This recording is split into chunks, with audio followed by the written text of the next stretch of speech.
Hello again. We're going to start with breaking news from Zimbabwe because in the past 2 hours, the military has said it is not taking over the country. But still, there are fears a coup may be underway. There have been armoured vehicles on the streets of the capital, Harare, with the army reported to have taken over the headquarters of the state broadcaster. In a televised address, Zimbabwe's army spokesman has said this is not a military takeover. He says the armed forces are targeting government criminals. The spokesman said the President, Robert Mugabe, is safe. Firstly, we wish to assure the nation that His Excellency, the President of the Republic of Zimbabwe and Commander-in-Chief of the Zimbabwe Defense Forces, Comrade R.G. Mugabe, and his family are safe and sound, and their security is guaranteed. We are only targeting criminals around him, causing social and economic suffering in the country in order to bring them to justice. As soon as we have accomplished our mission, we expect that the situation will return to normalcy. For some analysis, we've been speaking to Jonathan Ofei-Ansah, who is the publisher of Africa Briefing, speaking to us from London. He said the Zimbabwean military is downplaying the situation. I believe he must be safe in his official residence because, if the army was 100% behind Robert Mugabe, the commander of the army wouldn't have come out on Monday to criticize, the so-called purge, right, of elements within the ruling party, ZANU-PF. The army, I'm not sure, is 100% behind the president.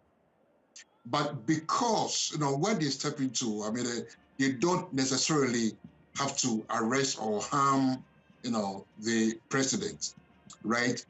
And in that region, in particular, and Africa in general, coup d'etats, are frowned upon these days. It is anathema, especially in the Southern African region. That's why there's been no coup d'etat ever there, okay? So they will not come out to say that, look, we are taking a coup d'etat. And don't forget, Robert Mugabe, though he has a lot of opposition in the country, he is still revered, right, in the country as the one who brought them out of white minority rule and gained independence for them, right? So he still has that respect among Zimbabweans. So they'll take extreme measures. They'll go to extra length to assure both Zimbabweans and the wider world in general that President Mugabe is safe, because they said that they were coming to take care of criminals. Please, soldiers don't take care of criminals. Soldiers are supposed to defend the external borders of a country.